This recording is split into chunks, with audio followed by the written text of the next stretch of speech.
A change in the magnetic fields from my detector indicate to me that metal has been found.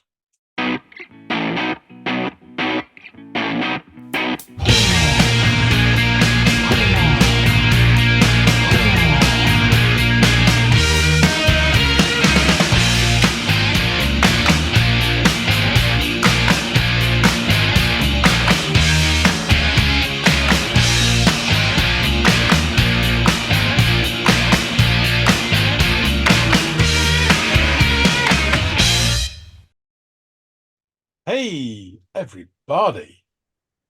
Welcome to another episode of the Audiophiles. My name's John. His name's Andy.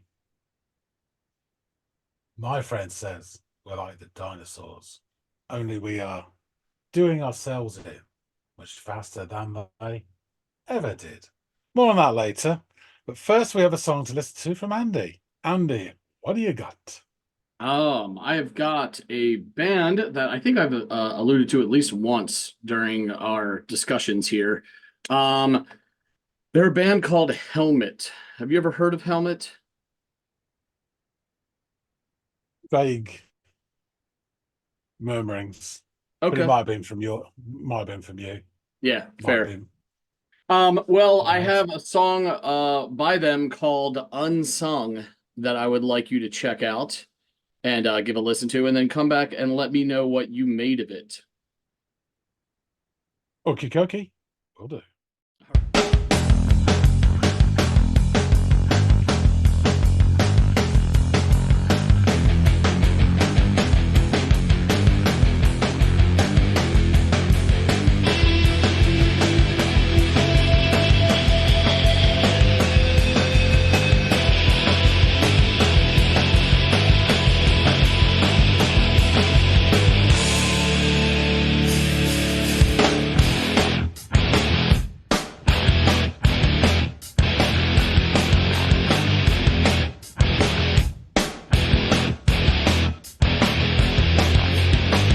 Your contribution left unnoticed. Some association with an image.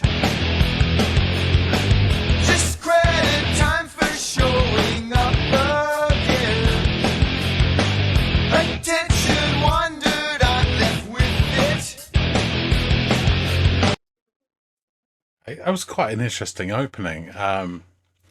I like the drums, and it was the guitars had a nice sound to them, and then you get this splash. I think it was about 40 seconds. I write down, and then we're into this sort of standard-ish. I don't know when this was, but sort of just definitely metal. Um, Vocals to me, I'm not an expert, but they give me this Ozzy Osbourne vibe. It's his style, not a copy, but it's definitely of that, cut from that same cloth. Um, the whole song with the guitar is very rhythmic. Um, I think a problem I have with this is the guitars, and I've said this before on other stuff, they're so compressed that they almost lose their musical value. And I know he's playing different notes, but my brain isn't registering to it. It's just da da da da da da da. It's almost could be the same note all the time. Um, it just gets lost. It does nothing to me. But rhythmically, it's quite interesting. So we'll see how it goes. Gone by sin too slowly.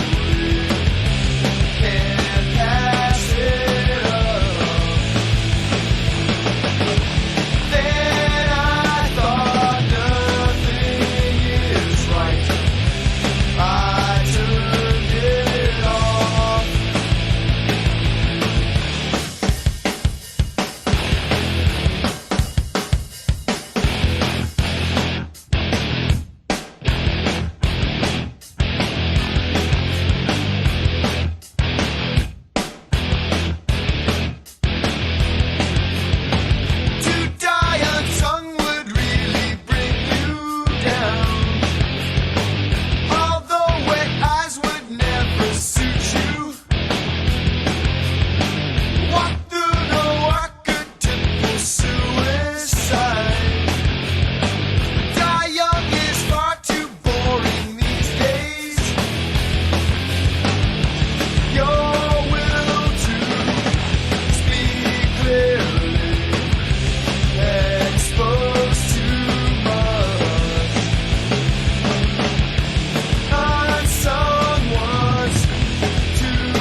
I'm really actually enjoying the drummer.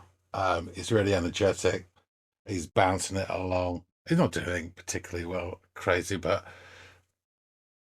in the overall sort of solid palette, he's the one who stands out for me. And I am liking the guitar riff. It's got it's nice rhythmic quality to it. Okay.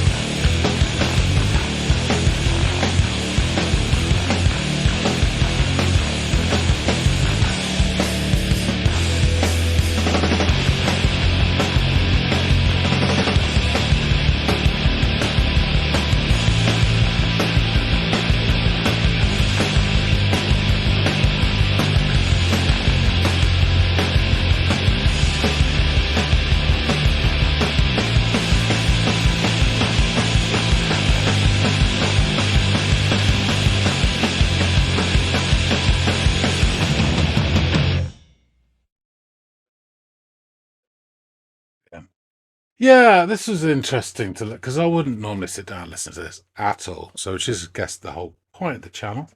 And of course, there's a lot where Andy's taste and my taste intersect.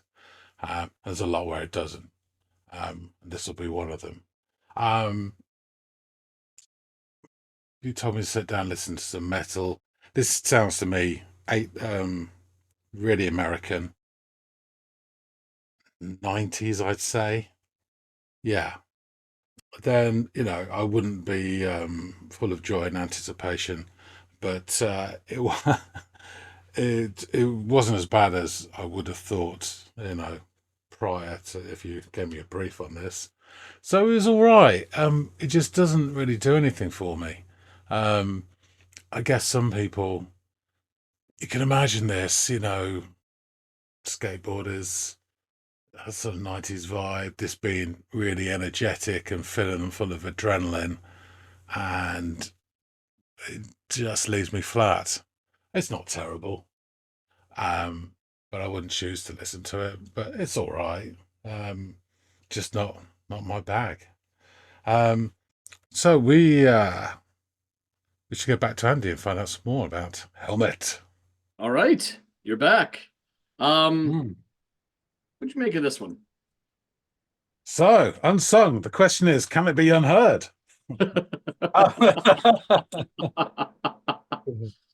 I think you know some of what I'm going to say, and some you don't. So, the intro, which is, I don't know, the first sort of 30 or so seconds, it starts with this really energetic drum beat and a very low, dirty bass. And in comes this chugging guitar. The joins in with a sort of classic, I'll call it sinister riff, you're in trouble now, sort of thing. But in comes this higher guitar. And basically, I don't know if he's had a bit of the odd lunchtime drinking, but he's sliding around like a car in a skid pan. And, the sort of, production-wise, it's sliding around, in between channels and stuff, and kind of very subtly fading in and out a little bit, but also the notes, and it sounds really good. I really like that. And I was like, yeah. And then we get big splash, couple of beats pause, and then the main body, the song, which is again a classic sort of introduction, stop, here we fucking go. Yeah. A change in the magnetic fields from my detector indicate to me that metal has been found. So we get this very rhythmic riff from the main guitar that sort of painted like heavily compressed sound. And the singer starts, and I'm by no means an expert at all. I know a lot of people will be, but the vocals gave me this Ozzy Osbourne vibe. Of course they did. Now, I have tried a number of times to get into early Black Sabbath because we're told, the first 2-3 albums, and I cannot. I try and I still, it doesn't sit with me. Don't know why, it just doesn't. Interesting. A lot of people I tell are surprised by that. It's always been really good. There's not the nonsense of buying bats' heads off and shit like that later on, which I can see it isn't, but I still don't get it. I might try again in another year or so, and I might get it. But I quite like early Aussie voice. I like this voice as well. But this voice here, it isn't a copy of Aussie. It just has that same kind of sensibility to it. Yeah. It's got this, and it's got like a distance to his voice, like it's slightly detached, or he's remembering it, or whatever he's singing about is perhaps too much that he has to kind of there's got that sort of just a very slight disconnect, but it's intentional, which makes it interesting. Yeah. But this guy's voice had a real touch of that, but also it had that 90s feel to his voice, and it could quite easily be in other genres, him singing exactly the same way. For And sure. it could fit into sort of indie rock or whatever, very easily. And what I do like is, of course, when you have these guitars, and I'm guessing this is 90s, there's no silly growling or no histrionic operatic wailing. And in fact, his vocal melody, although I haven't highlighted enough in my notes, his vocal melody carries the song. It really does. And there's some other instrumental highlights, but I should really give him all the credit because he does really carry it. So my initial thoughts, and I've said this before, but I had some other thoughts as well. So is the heavily compressed guitar. I've spoken about this before. It kind of, to me, almost loses musical value.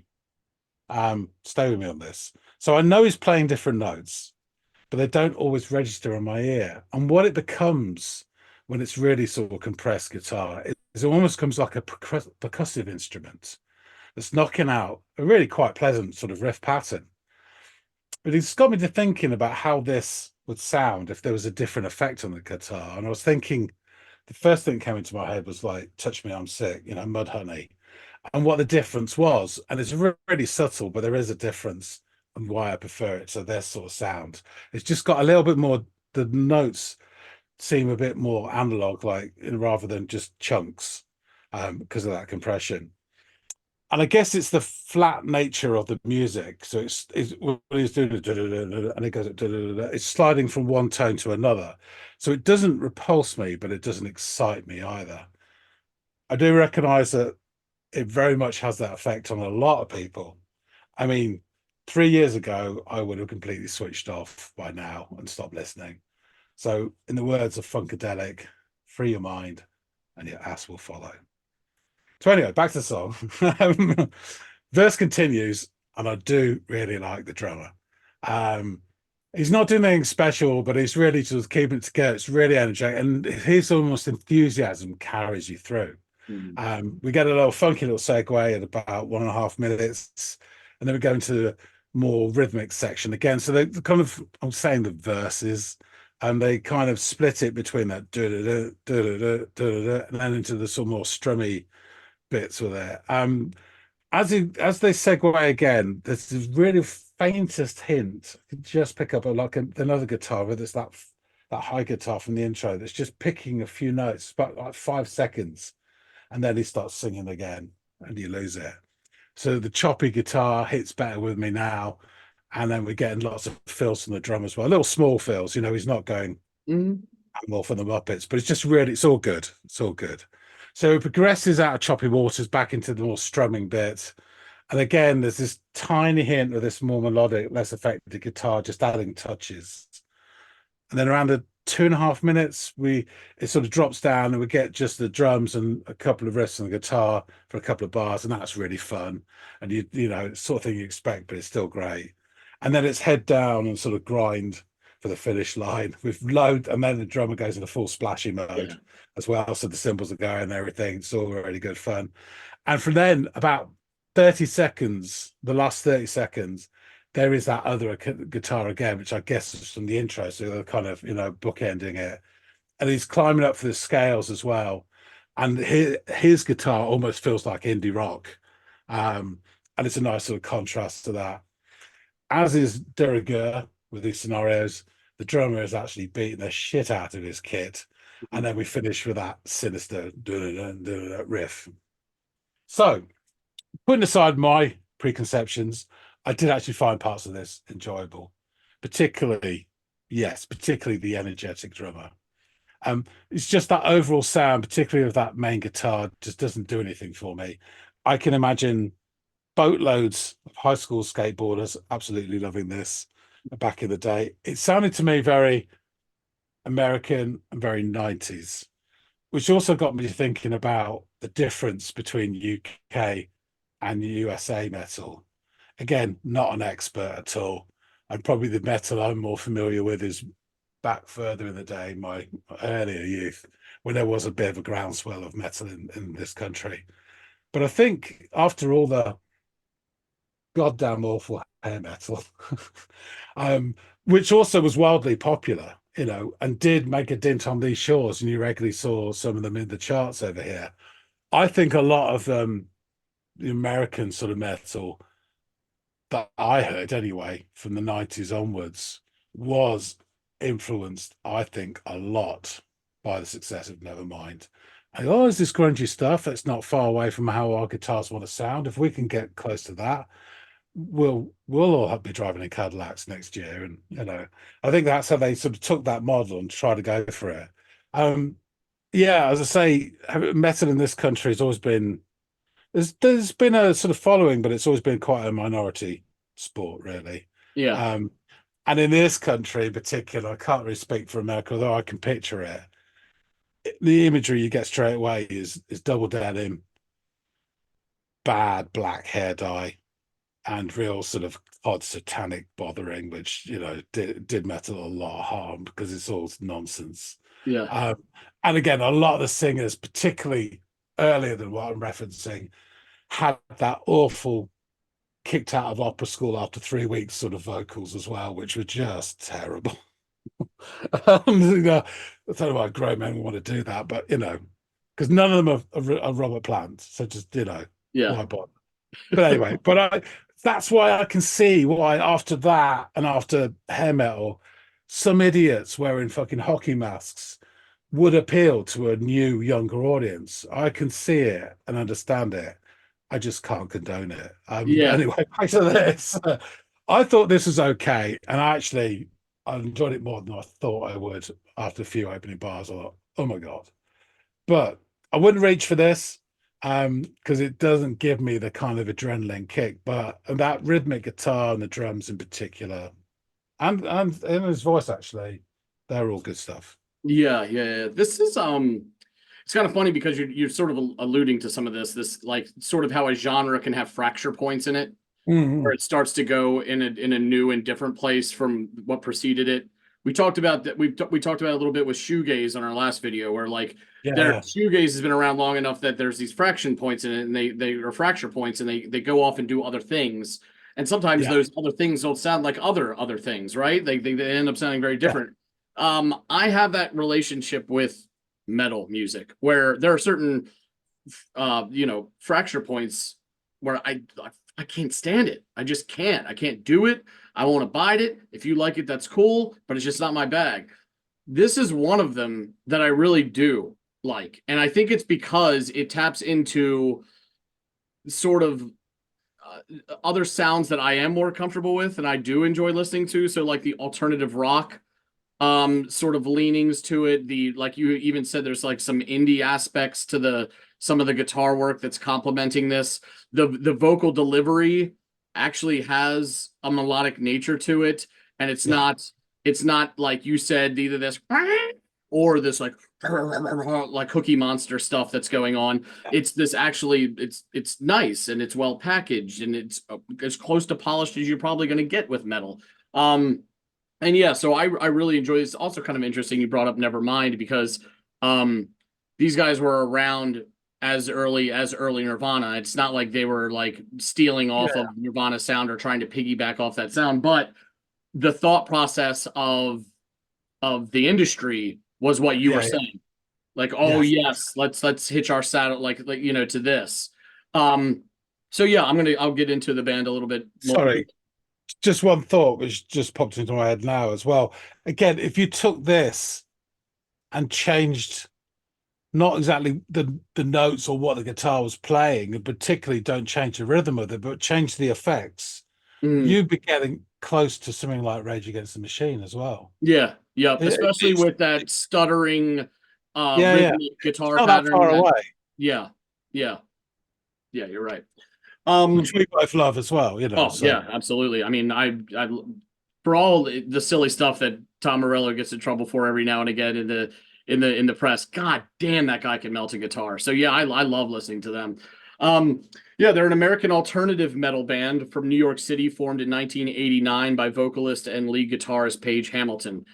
And something else that's funny is like you talked about the aesthetic of some of these other metal bands. These guys almost were like dad metalists, like a plain t-shirt, you know, fitting jeans, not super baggy, sneakers, well-kept hair and facial hair. They looked like normal guys, and then they would tune their guitars down to drop D or drop C and start doing, and you're like, holy shit, I was not expecting the sound out of you guys. So that's another thing that they caught. Like there's a famous episode of Beavis and Butthead where they would sit around and watch videos on MTV, and this came on and they're like, you would have no idea that guys that look like this could sound this cool. Like they're kind of like making fun of their aesthetic, but they're like loving it. So yeah. can I just say, sorry, you said the band was formed by someone called Paige Hamilton. Yeah. Isn't that sounds like an actress from Falcon Crest? I mean, Yeah, it does, doesn't it? Yes. It has that air about it. Paige Hamilton. The last thing I would have thought would be the lead singer of a metal band and guitarist. So I mean, yeah, you're right. I'd expect her to be, locked in a struggle with her estranged brother-in-law over the ownership of a vineyard. Yeah, exactly, exactly. And all of a sudden, their dead uncle who left it to them in their will has reappeared out of nowhere. It's like, what?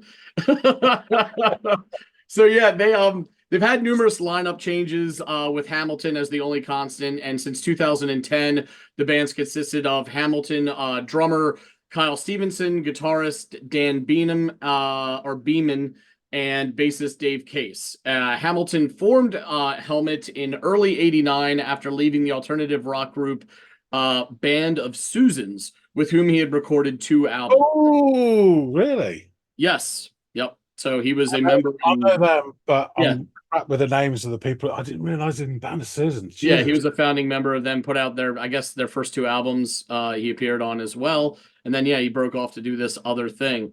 So yeah, with Band of Seasons. Very little. I think I may have heard one song, and it's only because Paige Hamilton was associated with it. So I haven't done a lot of digging into might hear another one. Oh, cool. This is On my also a list. connection point. Great. Yeah. Well, cool. Serendipity. Anyway, back to Yeah, him. of course. So yeah, they having originally moved to New York to study jazz guitar at the Manhattan School of Music, the Oregon-born guitarist recruited bassist Henry Bogdan, who was also from Oregon, Australian guitarist Peter, and I'm thinking this is correct, Menjid, and Floridian drummer John Stanier as the group's first official lineup. And before Hamilton had settled on a name for the band, the guitarist Peter Menjid's then wife Rain Kokoro suggested the Germanic name Helmuth. Hamilton misinterpreted her and mistakenly believed that she was referring to the form of protective gear. So they went with that name, Helmet. Helmet has released 9 studio albums and 2 compilation albums. And after releasing their debut album, Strap It On, in 1990, Helmet signed to Interscope Records and released 3 albums for that label, including highly successful Meantime in 1992. That's the album on which this appears. Their next 2 albums, Betty in 1994 and Aftertaste in 1997, were also successful, but did not match the critical popularity of Meantime. Helmet broke up in 1998, but reformed in 2004 and has since released 5 more albums. Size Matters, Monochrome, Seeing Eye Dog, Dead to the World, and their latest Left, which came out just last year. Although Strap It On had achieved significant local success, major record labels were not interested in signing Helmet until after Nirvana achieved mainstream success in 1991, bringing the alternative music scene into the mainstream. Their first album for Interscope, Meantime, was released in 1992 and certified gold in 1994. The album has sold over 2 million copies worldwide and remains Helmet's top-selling album. Many critics cite Helmet as an alternative metal band. However, the band has been categorized under many genres, including post-hardcore, noise rock, experimental metal, and post-metal. Helmet has been described as the thinking man's metal band. Jim Farber of the New York Daily News jokingly labeled Helmet as smart rock. Their music is characterized by repetitive, syncopated, staccato guitar riffs, which you obviously caught on to. You'd be hard-pressed not to. Often, often in unconventional time signatures and almost always in a minor key with drop D or drop C tuning. The guitar sound is heavily distorted and dissonant, with choruses that often involve guitar feedback waves. The New York Times called Helmet a band that made important connections between indie rock and metal, something you also caught on to. The Guardian reflected in 2004 that Helmet played heavier, more metallic style of music than grunge bands coming out of the Pacific Northwest in the 1990s. David Kerr of the Chicago Reader wrote in 1992, this is a band that, despite lacking the basic pop appeal that brought Nirvana such a huge audience, crosses all borders.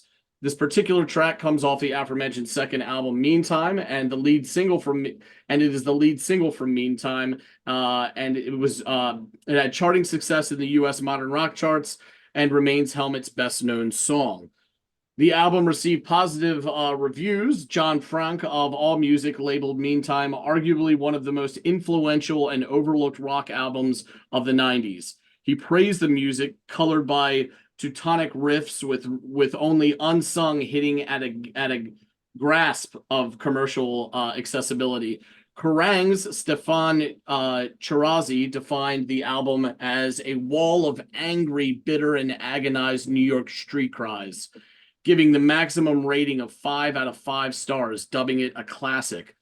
Metal publication, A Hard Report, wrote in 1992, one thing that differentiates them from the standard pack of next big things is that there's not just buzz that surrounds this band, there is a solid wall of noise. Steve Huey of AllMusic, who awarded the album a 4.5 out of 5, would write of the track in his review of the album, no matter how intense and throttling their sound, it's important to note that Helmet never seems wild or out of control. Unsung is a cathartic release of aggression, but it's also a precise, tightly controlled channeling of it, attacking the listener not so much with macho ferocity as with a numbing harshness that gradually wears down the senses. It was an artsy, intriguing new concept for heavy guitar rock, one that sadly didn't find many takers in the years to come, even though Unsung's stripped down monumental grind was hugely influential on developing alternative metal movements. So now let's jump into these lyrics. Your contribution left unnoticed some, association with an image. Just credit time for showing up again. Attention wandered, I'm left with it. Gone by sin too slowly, can't pass it up. Then I thought nothing is right. I turned it off. To die unsung would really bring you down, although wet eyes would never suit you. Walk through no archetypal suicide. Dying young is far too boring these days. Your will to speak clearly exposed too much. Unsung once too often. Could not rub off. And then we have the musical sort of takeout to the song, and it's really about being underappreciated and kind of walked over and then cast aside upon speaking out on that. So your classic Gen X, alienated, sort of going against the grain of society, I suppose, and feeling, I guess, cast aside. Yeah, that's all for sure. I'm like right on the cusp, you know what I mean? I'm in that weird gray area between the end of Gen X and the very, very beginning of millennials. So I kind of associate with both in some regards. But yeah, I didn't think you'd love this, but I thought you might appreciate and respect it for what it was trying to accomplish, and Yeah. always did. So yeah, they are like I think we've talked about this before. You know, one of those acts that we were both fans of good, strong stand-up comedians, and there's always that one that's described as the stand-up comedian. He might not get the biggest crowd or the biggest laughs, but all the guys in the backstage are dying laughing at this guy's act. And that's what these guys were like. The rock musicians, especially hard rock musicians, adored these guys and really tried to take what they had done to the next level. Unfortunately, a lot of them just fell short, or took it to a place it shouldn't have gone. So yeah, big fan of Page Hamilton. I respect the shit out of Helmet, and I look forward to perhaps hearing some of his earlier work on a future episode should you bring it to the table. That's a nice little tie into this. Guys out there in the listening audience, let us know what you thought of Helmet, of this tune Unsung, if you're familiar with them. Like, dislike, whatever, comments field is there for y'all. Let us know what you think. Give us suggestions about other songs we should check out, whether they connect with this song or tie into the song or not. That's fine. Just trying to grow the lists so we can continue to bring you our great Friday episodes sponsored by our audience here at the Audiophiles. All that out of the way, also think about liking, sharing, and subscribing if you haven't. We'd love to have you around here and love to see those numbers grow. And we can't do that without you guys. So hopefully John and I will see all y'all and more on the next installment of the Audiophiles. See you later, guys.